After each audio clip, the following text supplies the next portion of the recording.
自建全球新風向，樹立財富新態度。大家好，歡迎大家收睇招商永隆銀行2026年度財富觀點報告會。我係主持人卡文劉阿文。今日我哋特別邀請到招商永隆銀行私人銀行及財富管理部副總裁顏朝偉先生 Aris， 同我哋一齊深入探討喺當前複雜多變嘅全球市場當中，投資者應該如何把握財富趨勢，優化資產配置。Aris 你好。大家好，今日非常高興能夠同各位投資者喺度見面，共同探討新一年嘅市場情況。一年之計在於春，相信好多投資者都會喺年初開始做全年嘅資產配置規劃。Aris 對於2026年嘅環球市場，我哋應該點樣睇呢？如果用一句話嚟概括的話呢，我哋認為2026年將會係全球經濟延續溫和增長嘅一年。根據 IMF 嘅預測，2026年環球 GDP 嘅增長嚟到 3.1%， 雖然話比起2025年嘅 3.2% 係有所放緩，但係已經係連續第5年維持喺3% 以上。咁喺發達國家入邊呢，美國、德國、法國、韓國等等嘅 GDP 增長亦都係高過2025年嘅，但係新興市場方面呢，表現就比較分化，不過仍然係全部維持住一個正嘅增長。從信貸嘅周期嚟睇，發達國家入邊大多數仍然係處於債務周期嘅底部，有向上寬鬆嘅空間，而新興市場方面呢，主要就係處於高位，又或者仍然係上升嘅階段。咁2026年環球嘅經濟方面呢，仍然係保持住一個比較寬鬆嘅路徑，疊加上科技投資嘅支持，全球嘅信貸周期仍然有望迎嚟溫和嘅復甦。全球經濟當中，我哋客戶最關注嘅經濟應該仲係中美嘅經濟，咁你可唔可以同我哋講多一啲呢？首先講美國方面，美國嘅經濟增長呢，仍然係比較穩健嘅，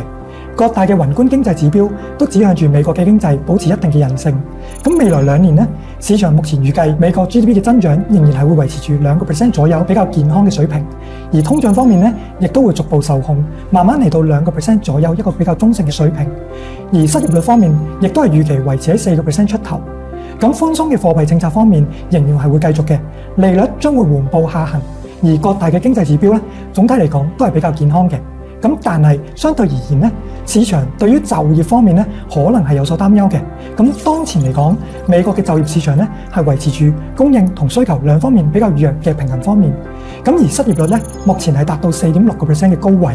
展望2026年，美國將會迎嚟新一輪嘅中期選舉。咁我哋相信特朗普嘅政府將會延續過去嘅一個政策方向，其中包括係驅逐非法移民啦，大力支持科技嘅發展啦，相對上面亦都係會鼓勵製造業回流等等嘅。咁可能呢一方面呢，就會對勞動力嘅供應呢，造成一方面嘅收縮。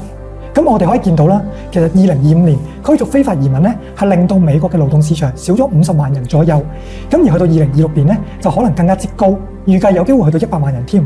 咁喺需求嗰方面呢，其實 AI 嘅快速發展呢，喺某程度上係會取代咗一啲白領工作嘅職位。咁但係呢，因為藍領工作嘅工人其實佢哋冇辦法去取代，咁所以相對上面呢，我哋會見到藍領工人嘅職位呢，仍然係比較穩健。咁同時亦都會見到特朗普嘅任期入邊呢，藍領工人嘅收入實現緊正嘅增長。我哋可以再睇翻通脹方面，美國嘅 CPI 數據呢，已經係成功控制喺2至3%嘅一個水平，相對上接近一個貨幣中性嘅一個利率。咁即係話，即使服務業嘅通脹仍然保持住一定嘅韌性，但係總體嘅水平呢，其實已經唔高㗎啦。咁所以我哋相信美聯儲喺短期之內控制通脹嘅優先性呢，會低過係穩就業嘅。接住落嚟，我哋嚟睇一睇中國經濟嘅情況。咁中國經濟方面呢，目前仍然係保持一個比較弱復甦嘅狀態。從 GDP 三頭馬車全年累計嘅增速嚟睇，其實只係得返中國嘅出口數據呢，係保持住比較強嘅韌性。前11個月累計出口嘅金額同比增長係達到6.2%，而11月嘅單月同比增長呢，亦都係繼續反彈7%。咁喺新興市場方面嘅訂單呢，仍然係保持比較強勢，但係消費方面嘅數據呢，就邊際轉弱。11月累計嘅社零增速去到4%，數據尚可。但係單月嘅增速呢，其實已經回落到得返1%，比10月份呢，其實大幅下行咗1.6個百分點。咁點樣去提升內需，繼續加強消費呢？可能係未來中國經濟增長需要解決嘅重要問題。投資增速方面呢，其實嚟到下半年全部都出現咗一個比較明顯嘅下滑。咁從單月嘅數據嚟睇呢，11月嘅基礎建設、製造業嘅投資、房地產嘅投資呢，其實都係處於一個收縮嘅區間。咁特別係房地產行業呢，就更加明顯嘅。如果再睇得仔細一啲的話呢，其實2025第2個季度呢，社零嘅增速係快速緊提振緊嘅。咁喺補貼之後嘅消費呢，個跡象係比較明顯。咁我哋可以睇得到啦，其實財政嘅補貼對於消費方面嘅支持力度呢，係有住明顯嘅作用嘅。而喺今年嘅第3、4個季度咧，隨住政府財政補貼嘅力度逐步減弱，咁對應嘅消費咧，其實都明顯減弱緊嘅。咁亦都係正説明緊政策支持其實對於消費嘅提振咧，有住比較明顯嘅效果。咁喺2026年方面咧，我哋仍然係比較期待有更進一步嘅消費刺激嚟帶動消費。喺出口嗰方面嘅數據咧，雖然話近期可能體現咗比較強嘅韌性啦，咁但係我哋亦都要知道喺2025年頭咧，其實由於關稅貿易戰嘅影響，一季度嘅出口數據咧仍然係有一個比較大嘅波動嘅。咁所以接下來由於一個基數嘅效應啦，咁未來幾個月嘅出口增速數據咧，可能亦都會有一個比較大嘅一個起伏嘅。咁另一方面，我哋可以嚟睇一睇通脹。11月份中國 CPI 嘅通脹咧，亦都係有一個比較明顯嘅邊際好轉。同比數據咧已經有大幅上升嚟到0.7% 嘅水平，創咗近1年半以嚟嘅一個新高。PPI 嘅同比咧雖然仍然係一個負數，咁但喺環比方面咧，亦都見到連續2個月有所改善嘅。咁喺總體嚟講，11月份嘅物價水平反映翻消費價格可能有一個溫和復甦嘅跡象，而工業嘅價格跌幅咧亦都係有所收斂嘅。從更長嘅週期嚟講咧，中國嘅通脹數據可能已經係持續緊3年嘅疲弱啦。咁如果2026年內需嘅提振有比較明顯嘅效果的話咧，可能亦都會對於通脹改善有一個明顯嘅提振作用。咁除咗中美之外，歐洲同日本嘅經濟係點呢？歐洲同日本咧，其實雖然話都係處於一個經濟復甦嘅階段，咁但係歐元區嘅經濟咧，其實係比較平穩嘅。咁而通脹基本上亦都係維持喺2至3% 左右嘅水平，亦都係連續4次未有進行降息㗎啦。咁可能喺降息週期方面咧，已經係進入咗尾聲。咁但係日本經濟方面咧，則係進入咗一個增長嘅區間。經濟數據顯示翻，關稅貿易戰咧，其實對於日本並未造成一個好大嘅衝擊。每年春天咧，其實日本嘅企業同工會都會進行一個全國性嘅工資嘅談判。咁呢一個談判亦都會決定咗當年大部分嘅打工仔佢哋加人工嘅一個幅度。咁日本工會咧，其實已經連續2年春鬥嘅結果，亦都係錄得一個唔錯嘅工資增長㗎啦。咁通過通脹加人工呢個咁嘅良性循環咧，其實係會為物價帶嚟一個支持。咁亦都係為日本最近一次嘅加息推動利率正常化咧，提供咗一個有利嘅條件。咁所以總體而言，無論係歐洲定係日本咧，其實作為一個老牌發達嘅一個經濟體啦，喺目前而家通往一個經濟復甦嘅道路上面咧，仍然係比較平穩咁前進。多謝 Aris 專業嘅分享。從啱先嘅分享中，我哋可以了解到，2026年美國經濟保持韌性，就業市場維持一個弱平衡，美國嘅通脹黏性依然係存在，但係因為絕對水平比較低，所以短期嘅關注度係有所下降。而中國方面咧，中國嘅經濟復甦係有待更加多嘅政策刺激同埋數據確認。歐洲同日本方面則喺經濟復甦嘅道路上平穩前進。上次你同我哋分享咗對環球各個國家經濟嘅宏觀睇法，咁有咗宏觀觀點嘅指引，接下嚟我哋更加關鍵嘅一步就係投資者喺2026年應該點樣配置資產。今日我哋先同大家嚟傾下大家關注度最高嘅美股同埋美債。其實我哋可以睇得到，2026年咧喺環球經濟溫和增長嘅情況之下咧，大多數嘅經濟體仍然係處於一個比較寬鬆嘅貨幣政策階段之下。咁同一時間咧，貿易戰亦都係進入一個相對緩和嘅期間，地緣政治緊張嘅局面咧係持續咁降溫嘅。咁而科技行業方面嘅發展咧，其實亦都係不斷推動住經濟嘅增長。咁喺總體而言，2026年咧，環球配置嘅環境咧係相對係比較友好嘅。講到美股方面啦，咁可能比較多嘅投資者會關心一個問題，就係美股而家面臨住咧，可能相對比較貴。從估值嚟睇咧，美股3大嘅指數估值其實已經嚟到一個歷史高位嘅水平。咁譬如話道指同標普500咧，其實估值已經嚟到近10年90% 嘅份位㗎啦。咁而科技股居多嘅納指咧，可能份位數會低一啲。咁但係41倍嘅 PE 咧，其實又談得上係平嘅。咁如果我哋可以簡單咁講啦，股價就係等於 PE 估值乘以每股盈利的話咧，咁我哋相信2026年美股嘅 PE 估值未必話再有一個大幅增長嘅空間。咁喺支持股價嗰方面咧，可能就需要睇到美股嘅盈利啦。咁美股嘅盈利強唔強呢？我哋亦都可以睇得到，2025年其實標普500每股嘅盈利增長咧係大概12% 左右。咁2026年咧，由於持續係受惠於降息帶嚟嘅消費復甦，又或者科技巨頭嘅盈利增長咧，我哋可以見得到標普500嘅每股盈利增長將會比今年更加之勁，可能去13%。咁而其中科技板塊嘅貢獻咧，亦都進一步提供2個百分點添。咁喺盈利持續方面咧，咁將會係對於2026年美股嘅股價形成一個比較有力嘅支撐。從各大科技巨頭嘅資本開支嚟睇咧，其實2026年資本嘅開支仍然係比較快速咁樣增長。對於一啲 AI 嘅上游產業鏈，呢個亦都係佢哋嘅訂單同埋收入嘅來源。亦都係體現咗咧，其實當前 AI 發展嘅動力咧係十分之充足嘅。咁科技巨頭對於資本支出嘅大力投入咧，可能亦都係比較好咁樣轉化咗作為一個利潤。咁喺美股大家都認知嘅科技七巨頭入邊咧，其實盈利能力已經係超過咗17%嘅啦，亦都係大幅高於標普500其他493間公司。咁呢個頭部效應係比較明顯嘅。講完美股方面，我哋亦都可以講一講美債方面。咁2026年美聯儲嘅減息趨勢咧，預計仍然係會持續嘅。咁從現時市場嘅預期嚟睇咧，2026年可能仲會有2次嘅降息機會。咁降息週期仍然係穩步咁進行緊嘅。咁大家可能最近比較關注得多，究竟美聯儲下任嘅主席會係邊一個呢？咁我哋可以見得到，其實目前呼聲最高嘅幾位候選人咧，主要都要係一個鴿派嘅立場。咁如果我哋話下一任嘅主持人大概有機會係從一個鴿派入邊去產生的話咧，咁亦都係為咗2026年美聯儲寬鬆嘅貨幣政策咧定下咗一個基調。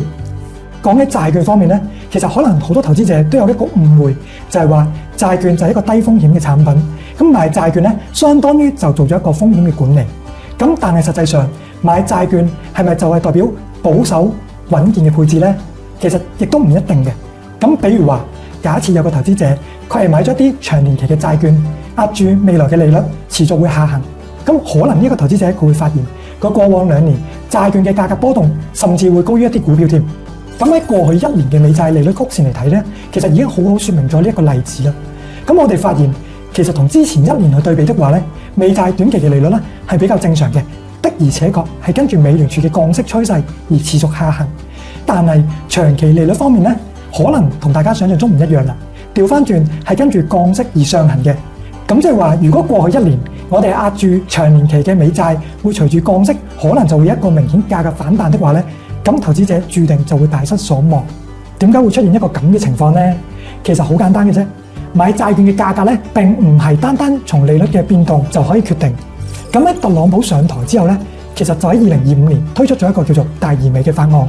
咁市場就會擔憂啦，究竟特朗普呢個法案會唔會令到政府嘅支出更加之高呢？調翻轉咁講，亦都係會增加咗長期美國國債嘅一個發行量，提升咗長期美國債務嘅一個違約風險，所以令到另一方面咧，長債嘅利率咧反而係不跌向上升嘅添。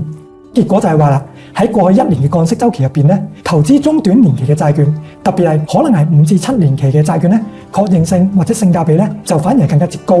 投資長年期嘅債券咧，反而喺過去1年係賺唔到錢嘅。咁所以話，其實債券嘅配置咧，我哋更多要從功能去出發，充分理解唔同策略嘅風險收益特徵，從唔同嘅期限啦、策略啦、區域投向等等唔同嘅維度去做一個分散嘅配置，避免單一壓住咧，先係正確嘅一個做法。多謝 Aris 對美股同美債嘅精彩分享啦。咁我又想問下美元咧，因為最近好多投資者都提到啦，咁如果美元繼續降息，美元嘅匯率會唔會一直向下咧？你點樣睇呢個問題啊？對於美元嚟講的話咧，其實喺一個減息嘅環境之下，市場可能第一個直覺就係話減息一定會利空美元，美元會有一定空間嘅走弱預期。呢個係一個非常之正常嘅一個推論，但係我哋需唔需要話因為有呢個推論，所以就話要拋售手中所有嘅美元資產呢？其實我哋認為大家係冇必要對於美元嘅匯率咧過於悲觀嘅。2025年嘅上半年，其實我哋可以睇得到美元指數咧的而且確係持續走弱。咁主要嘅原因咧係年頭其實有一輪關稅戰啦，導致美元嘅股債匯三殺，引致咗美元指數第一波嘅下跌。咁去到第2個季度咧，其實貿易嘅衝突有所緩和，但係降息嘅預期係快速升溫咧，又令到美元指數咧其實係有第2波嘅走弱。但係我哋亦都可以睇得到咧，其實9月以嚟美國嘅降息咧已經正式落咗地，但係美元指數咧反而開始小幅走強嘅。咁點解會出現一種反直覺嘅情況呢？其實主要就係因為第3、第4個季度咧，美國嘅經濟係展現咗一個比較強大嘅韌性，咁所以與此同時咧，相對上歐元同埋日元咧其實係走弱緊嘅，咁啊令到美元指數嘅壓力係大大有所減少，咁所以就走出咗一個美元指數震盪向上嘅行情。咁講到呢一度，大家就明白啦。其實匯率嘅影響咧係非常之複雜嘅，並唔係話單單綁定咗降息單一個事件，而考慮到美國良好嘅經濟基本面咧，其實用到最新嘅一個基準利率嚟講，仍然係大幅高於中國、歐洲、日本等等主要嘅經濟體。咁所以咧，我哋亦都係傾向認為美元接下來咧可能都可以係一個區間震動嘅走勢，向下嘅空間就唔會特別大嘅。非常感謝 Aris 專業嘅講解啦。咁從啱先嘅分享當中，其實我哋可以了解到，我哋認為美國嘅美股雖然估值唔低，但係由於佢有經濟韌性同埋盈利能力嘅支撐，咁美債方面嘅話咧，降息會繼續。咁喺進行債券選擇嘅時候，投資中短年期嘅確定性同性價比就會比較高。匯率方面，我哋認為美元會延續一個窄幅震盪嘅一個趨勢。Aris， 之前你對美股同埋美債嘅分享咧就非常精彩。咁企喺全球資產配置嘅角度，咁除咗美國資產之外咧，你認為仲有咩資產係值得我哋同埋投資者一齊關注嘅咧？咁既然我哋而家係處於喺香港的話咧，咁我哋今日就先從港股開始啦。咁啊，港股方面咧，其實我哋可以睇得到，港股整體嚟講，估值明顯係比美股咧係要更平嘅。咁恒生指數或者恒生國企指數，相對上面只係得10出頭嘅 PE 水平。咁而恒生科技指數咧，絕對嘅估值可能會高少少。咁但係從相對估值嚟睇咧，其實仍然係處於近10年份位數入邊比較低嘅一個水平。咁啊，現時恒生科技指數咧，只係處於近10年大概係34% 左右嘅歷史份位。咁相對上面仍然係一個比較低嘅一個水平。咁我哋相信依然係具備一個長期嘅配置價值。從具體嘅行業嚟睇咧，咁我哋會更加關注行業嘅盈利改善預期。咁譬如話啦，材料、醫療保健、金融行業等等咧，喺未來3個月可能會出現一個比較好嘅邊際改善，咁係短期之內比較值得關注嘅板塊嚟。2026年港股面對住一個大嘅環境咧，其實流動性嘅充足對於港股嘅表現咧係非常友好嘅。咁我哋可以從2個方面嚟睇。咁首先喺內部流動性方面咧，我哋可以明顯見到，其實近幾年內地南下嘅資金咧的而且確係持續喺淨買入嘅，成為推動港股上升一個重要嘅力量。咁而最近幾年南下資金嘅成交量佔比咧，其實係每年都有一個提升緊嘅一個趨勢。咁而家最新南下嘅資金佔比咧，其實已經大概嚟到1/4左右。對於港股嘅影響力咧，亦都係越嚟越大嘅。咁喺前面，其實我哋亦都係提到中國經濟整體仍然係處於一個弱復甦嘅階段。咁我哋相信2026年咧，其實貨幣政策嘅主要嘅基調咧，仍然係偏向寬鬆。再加上咧，其實內地比較優質嘅企業咧，亦都係紛紛嚟香港上市。咁未來可能南下嘅資金流咧，仍然係會繼續持續。咁講完內部資金流方面咧，其實我哋亦都可以講一講外部嘅流動性。咁美元降息嘅週期咧，仍然係進行當中嘅。咁美元嘅弱勢咧，亦都會持續推動一啲資金流入環球嘅其他市場。咁港股亦都會借住呢一波嘅浪潮咧，獲得更多外部流動性嘅注入。咁講完港股方面啦，我哋亦都可以講一講 A 股方面。咁2026年的話咧，其實我哋總體相信對於 A 股會維持一個牛市嘅判斷。咁主要回顧翻過去 A 股嘅5次牛市啦，其實平均嘅時長咧大概係20個月左右。咁而滬深300嘅平均漲幅咧係超過200%。咁今輪嘅 A 股牛市咧，其實係從2024年嘅9月開始嘅。咁當前嘅時間咧，大概係維持咗15個月左右。而滬深300嘅漲幅咧，亦都係剛剛超過咗40%。咁所以我哋可以總結，無論從一個上漲嘅高度，定還是持續嘅時間嚟睇咧，今一波嘅 A 股牛市咧，應該仲未走完嘅。咁當然同港股亦都係比較類似啦。咁 A 股喺2026年咧，其實都會面對住寬鬆內外部流動性嘅環境。咁我哋亦都係知道，相對 A 股而言咧，其實內部嘅流動性影響會比起港股更加之大嘅。咁除咗流動性之外，我哋亦都可以看到，其實 A 股嘅總市值對比翻起居民嘅存款餘額嘅比例咧，目前仍然係大幅低過歷史平均嘅一個水平。咁即係話，居民存款咧係有比較大嘅空間，從存款入邊搬到去股市嗰度。咁如果牛市係持續的話咧，喺持續嘅財富效應底下，可能會帶嚟更多長期增量嘅資金入市。咁另一方面，相信熟悉 A 股嘅朋友都知道啦，其實 A 股過往咧有一定嘅季節性嘅效率嘅。咁喺每年嘅第一個季度，通常都會迎嚟一輪嘅春季行情。咁喺過往嘅規律嚟睇啦，咁我哋見得到牛市嘅環境入邊，春季嘅行情往往嘅回撤幅度咧係細過10%嘅。咁但係同一時間啦，春季行情帶嚟嘅漲幅咧係超過20%嘅。咁所以喺今輪嘅牛市入邊咧，其實2025年嘅底部 A 股係出現咗一個比較小幅嘅回撤。咁但係去到2026年春季嘅行情咧，仍然係比較值得去期待嘅。咁講完港股同 A 股方面啦，可能更多嘅投資者會比較關心黃金嘅資產表現啦。咁對於黃金而言咧，其實我哋仍然係比較睇好黃金長期嘅配置價值。咁雖然話可能喺2025年嘅第四季度，黃金嘅價格咧一度出現咗一個高位嘅震盪，而回撤嘅幅度亦都唔細。咁但係咧短期之內嘅衝擊咧，其實唔影響黃金喺長期資產配置概念入邊嘅邏輯嘅。咁我哋可以從兩個維度嚟考慮一下黃金嘅一個長期趨勢。咁第一個咧，其實就係環球嘅央行喺近幾年咧，其實係持續買入黃金嘅。咁譬如話，我哋嘅中國央行已經連續13個月喺市場上面增持黃金。咁可以想象得到，全球唔同嘅國家央行作為一個多頭嘅黃金市場，其實做空嘅力量係好難壓制住黃金向上嘅一個趨勢。咁另一方面其實黃金同美元資產咧有個比較明顯嘅對沖效應嘅。咁隨住美元長期一個超發，咁再加上而家一個比較寬鬆降息嘅環境咧，其實整體都係利好咗黃金嘅。咁同時亦都係要提醒大家，由於黃金嘅價格波動咧，其實都唔低嘅。咁譬如話過往50年嘅平均歷史嚟講咧，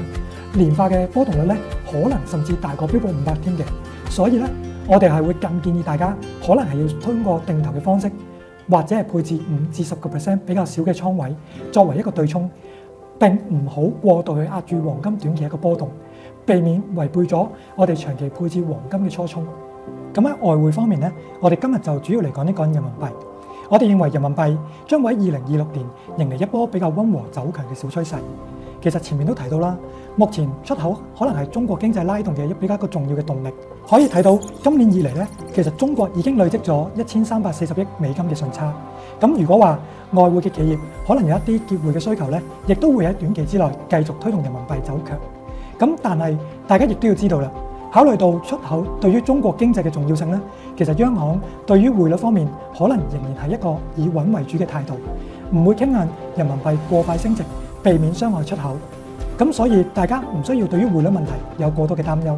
多謝 Aris 精彩嘅分享。咁從啱先嘅分享當中咧，我哋可以了解到，對於 A 股同港股嚟講，主要係受益於內外部流動性寬鬆嘅環境。咁春季行情係值得大家期待嘅。黃金方面，我哋認為短期嘅震盪係唔會改變佢長期配置嘅邏輯同埋價值。外匯方面咧，我哋就係認為人民幣係會溫和走強嘅。咁 Aris，如果從一個具體嘅資產配置落地層面，你又有咩建議俾大家呢？按照我哋之前嘅觀點咧，其實2026年環球整體嘅配置環境仍然係比較友善嘅。咁所以對於各大類短期資產嚟講咧，我哋維持一個比較積極態度。咁喺匯率方面，我哋建議對美元、歐元同日元維持一個標配，保證自己資產組合入邊風險分散嘅程度。咁受惠於人民幣溫和走強嘅預期咧，我哋亦都建議中高配人民幣。咁但係如果身為一個內地嘅客戶咧，天然本身已經係高配人民幣資產的話咧，咁就無需再過度單一壓住人民幣啦。咁喺債券方面，受惠於降息嘅環境啦，我哋建議中高配美元嘅債券，咁特別係一啲中短年期嘅債券。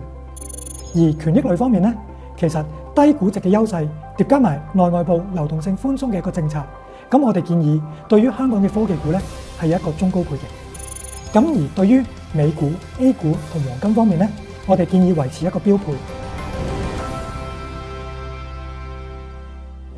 今次我哋會同大家一齊探討一下呢個又熱門又充滿分歧嘅話題。咁其實美股特別係科技股啦，最近2年一直成為市場追捧嘅熱點。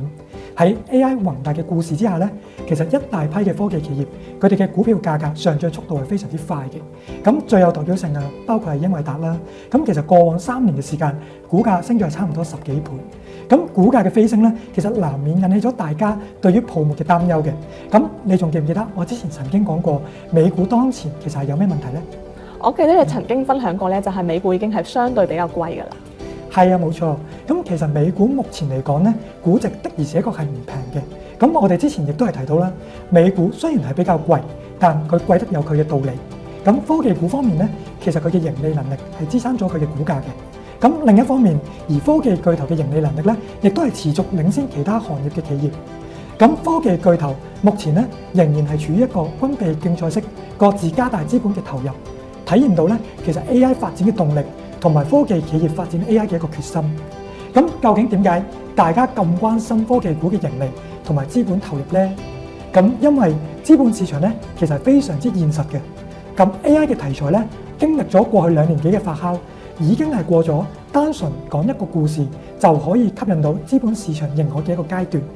咁如果話之前市場可能更加會在意究竟邊個嘅故事更加好聽，邊個嘅願景會更加有想像力。咁而家嘅市場咧，可能更關注咧就係邊個嘅盈利模式係更加清晰，邊個可以係寫入資本支出入邊，亦都係邊個可以喺咁激烈嘅競爭入邊咧生存到下一個階段嘅。咁泡沫其實往往更加容易咧就會發生喺講故事嘅階段。咁過咗講故事階段之後咧，單純依靠泡沫撐起嚟嘅估值咧，其實好難持續獲得資本市場嘅吸引力。咁再翻到嚟泡沫本身一個問題啦。咁好多人可能會同而家嘅情況，同2000年代嘅科技泡沫嚟做一個對比。咁但係當前嘅 AI 熱潮咧，其實唔可以單單等同於科技泡沫嘅2.0嘅。咁我哋可以從5個維度去拆解。咁首先喺估值嗰方面咧，其實今輪嘅 AI 巨頭包括英偉達，目前嘅估值只係得大概45倍左右，其實係遠遠低過2000年代科技嘅巨頭 C4、Cisco 當時150至到180倍嘅一個水平。咁第二啦，從基礎設施嘅利用率嚟講咧，目前各大科技企業其實反而係非常擔心算力唔夠嘅一個情況。咁而家目前市場上所有 GPU 嘅算力咧，其實都係被充分利用嘅，並冇出現好似2000年代前後光纖嚴重閒置嘅一個情況。第三，從資本回報率嚟睇的話咧，其實 AI 嘅資本支出對於盈利嘅情況係遠遠好過科技泡沫嘅時代嘅。咁當時啦，其實好多公司佢嘅盈利故事咧係俾人證實係偽裝嘅。第四啦，從發展階段嚟睇咧，而家目前 AI 嘅發展仍然係處於加速嘅階段，並遠遠未到一個狂熱嘅階段。咁去到最後啦，其實當前槓桿利用嘅情況咧，亦都要遠遠好過科技泡沫嘅年代。咁喺2000年前後啦，其實科技企業仍然係大量依賴槓桿去做一個融資嘅。咁但係目前咧，科技嘅企業咧，主要對於 AI 嘅投資仍然係用翻佢哋本身企業嘅自有資金，財務結構上面咧係更加健康。納斯達克100指數咧被公認為科技含量高，對比翻1999年同2025年嘅財務就可以講得到個問題啦。其實我哋唔難發現，當前納斯達克100指數咧，其實各項嘅估值明顯係要低過1999年嘅時候嘅。譬如話 PE 38倍對比當時嘅64倍 ，PCF 現時嘅27倍對比當時嘅40倍。從盈利能力嚟睇，當時納斯達克指數嘅盈利能力咧，亦都係遠遠勝出。咁而喺償還能力方面嚟睇咧，當前納斯達克100嘅利潤同埋現金流對於利息支出嘅覆蓋倍數咧，亦都係更加之高嘅。咁當然啦，我哋亦都可能係發現到有啲財務嘅指標喺兩個年代咧，其實已經係較為接近。咁亦都係提示咗我哋咧，其實當前嘅 AI 泡沫並唔係話完全唔存在嘅。咁如果指標持續惡化的話，可能我哋就需要更加警惕。咁現時我哋討論 AI，可能更多咧仲係集中喺一啲 AI 服務器啊、AI 算力等等一啲硬件嘅領域嘅。咁但係咧，其實 AI 嘅發展咧，其實遠遠唔單止限於硬件嘅概念。AI 咧仲包括咗係一啲軟件應用啦、人形機械人啦，又或者係自動駕駛等等嘅，咁都係屬於 AI 嘅範疇入邊。咁所以 AI 嘅故事咧，其實仲係好長。咁從 AI 細分嘅市場規模增長預測嚟睇嘅話咧，未來5至到10年 AI 軟件嘅市場規模嘅發展增速係遠遠要超過 AI 嘅硬件嘅。咁而人形機械人又或者自動智能駕駛方面咧，亦都係維持一個非常快嘅一個增速。咁最後啦，站喺一個投資者嘅角度嚟睇，如果我哋而家認為 AI 部分嘅領域已經存在泡沫的話咧，咁其實可以不妨喺多個唔同細分領域入邊去分散配置，嚟規避一啲單一壓住某個行業又或者某個個股嘅泡沫風險，配置合適嘅行業主題 ETF 或者係更加好嘅一個選擇。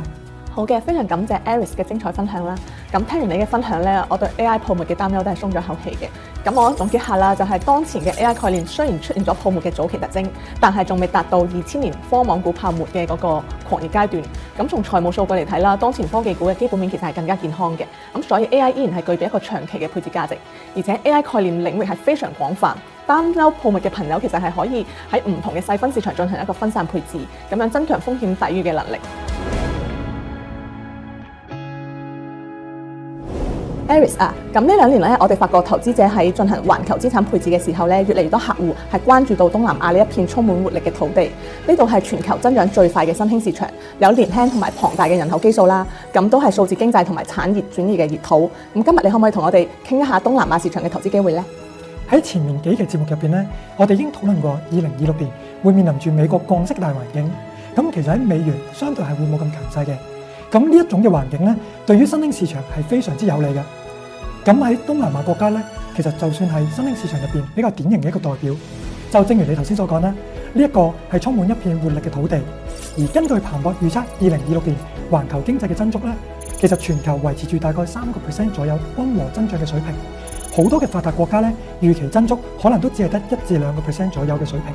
但係我哋可以見到東南亞嘅6國入邊咧，平均增速其實嚟到4.3%嘅，係遠遠高過發達嘅國家。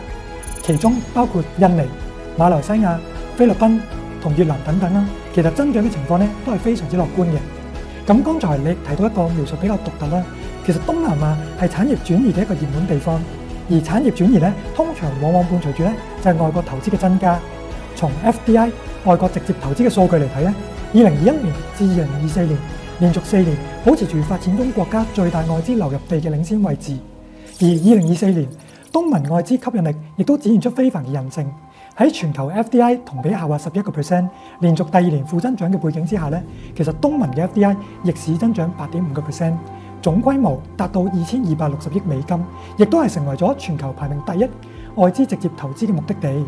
咁而今年以嚟咧，其實東南亞內在嘅投資環境亦都係比較好嘅。一方面咧，我哋可以發現到東南亞嘅基準利率其實同美國嘅利率走勢咧維持住比較高嘅關聯性。2021年至2024年美元加息嘅期間咧，其實東南亞地區同步都係進行一個加息嘅。而2024年下半年咧，美元進入一個降息嘅週期，東南亞及相關嘅6個國家咧，其實政策利率亦都係一個明顯嘅下調，貨幣寬鬆嘅趨勢有望喺2026年會延續。而基準利率嘅下調咧，亦都為企業融資成本嘅下降創造咗一定有利嘅條件。對於譬如話房地產、建築業、數據中心、汽車及零部件等等嘅重資產、融資敏感型嘅行業咧，亦都係利好嘅。咁而另一方面咧，其實中美貿易摩擦一定程度上面，亦都係令到東南亞坐收漁翁之利。喺東南亞對住美國出口嘅商品咧，主要都係以勞工密集型為主，並唔係美國製造業回流嘅一啲重點產業。所以咧，並冇被美國徵收過高嘅關稅，而數據亦都係顯示，2025年嘅8月，東盟國家對美平均嘅有效關稅咧係比中國低咗31%，有住明顯嘅優勢，利好出口。咁當然啦，新興市場雖然話充滿住機遇，但往往咧都係伴隨住比較高嘅一個波動嘅。咁潛在嘅風險主要有2點，第一就係地緣政治緊張嘅局勢咧，就周不時都有發生，譬如話最近泰國同柬埔寨嘅摩擦，可能造成一定嘅不確定性。咁第二就係話，如果關稅政策持續去擾動的話咧，有可能會打亂咗外資投資嘅一個節奏，導致投資放緩，亦都有可能拉低咗經濟嘅增速。所以分散配置，唔好將雞蛋放喺同一個籃入邊咧，永遠都係長期資產配置嘅核心。好嘅，非常感謝 Aris 嘅精彩分享。咁我總結一下啦，東南亞係非常值得關注嘅新興市場，佢嘅經濟維持高速增長，同時受到外資嘅青睞。利率政策方面咧，係有望隨住美元降息走向寬鬆，而且享受比較低嘅關稅。喺出口方面亦都係有優勢嘅，咁對投資者而言，佢係分散投資區域嘅選擇之一。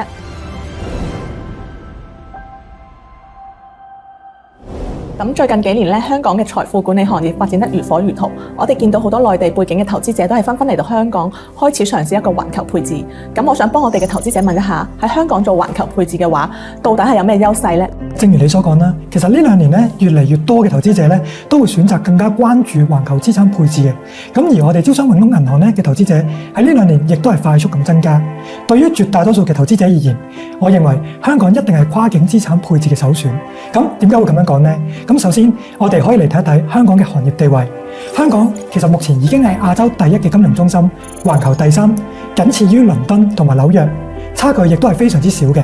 咁從跨境金融方面嚟睇咧，香港以2.7萬億嘅跨境資產嘅規模，已經成為咗同瑞士並列成為全球最大其中2個跨境金融中心。而根據波士頓諮詢嘅預測，香港嘅跨境資產年增速達到6.3%。到咗2029年咧，預計香港將會超越瑞士，成為全球最大嘅跨境金融中心。而香港嘅跨境資產咧，其實相當大嘅一部分係來源於內地。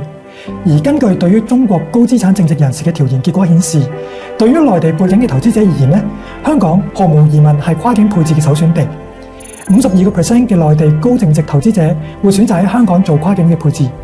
講到環球資產嘅配置咧，其實前提嘅條件係要喺呢一個市場上面揾到足夠豐富嘅渠道同埋產品，自由咁樣配置到環球各類資產入邊。而香港正正就係咁樣一個豐富度足夠高嘅市場。而我哋亦都可以根據自己嘅需要，構建分散配置環球各個地區多個品種嘅資產組合，令到我哋嘅財富喺呢個多變嘅世界格局入邊平衡咁樣成長。東方不亮西方亮，而環球資產配置所需要嘅各個業務嘅品質，香港都有唔錯嘅實力。喺保險方面，香港嘅保險規模係屬於亞洲第一嘅。而股票方面，2025年前3個季度，港股嘅 IPO 亦都係全球第一。咁大宗商品方面呢，香港政府就正係加速建立一個國際黃金交易嘅市場。而穩定幣方面，香港亦都係快速出台一啲相關嘅法例，積極探索走喺世界嘅前面。信託同家辦方面呢，香港亦有超過2700間嘅家族辦公室，財富管理人才嘅沉澱亦都係唔可以少睇。金融行業一直係香港支柱嘅產業之一，而近2年香港幾家主要嘅私人銀行招聘嘅員工係超過400人，增幅係達到12%。喺香港嘅市場入邊，我哋招商永隆銀行係第一間真正企喺投資者嘅視角，幫助投資者實現全資產配置嘅銀行。我哋通過 Tree Model 將香港幾千款嘅金融產品簡單分為每個投資者都需要配置嘅活錢管理、保障管理、保守資產同埋進取投資4個場景入邊，結合埋每位投資者嘅風險取向同埋人生嘅週期，打造個性化嘅配置方案，幫助投資者落地環球資產配置嘅各種需求。有需求嘅投資者歡迎隨時嚟聯絡我哋。非常感謝 Aris 嘅精彩分享，我嚟幫大家梳理一下啦。咁首先，香港嘅行業地位好高，係亞洲第一嘅金融中心，係內地高淨值人士跨境配置嘅首選，有望喺2029年超越瑞士成為世界第一跨境金融中心。其次，香港有非常豐富嘅渠道同埋產品，幫助客戶喺環球不同市場、不同品類間實現真正嘅分散配置。最後，如果大家有個性化嘅配置需求，我哋招商永隆銀行可以通過 Tree 模型幫助客戶定製個性化嘅配置方案。大家如果對2026年香港環球配置仲有疑問，或者想知道自己嘅資產應該點樣搭配，我哋招商永隆銀行嘅資產配置顧問會幫大家解答。感謝觀看本期內容，至此招商永隆銀行2026年度財富觀點報告會系列節目已經全部播送完畢。感謝大家嘅陪伴同埋關注，希望我哋共同喺變化嘅全球格局中智慧配置，穩健前行。招商永隆銀行 Tree 資產配置服務體系，專業守護財富。感謝收睇，拜拜。拜拜。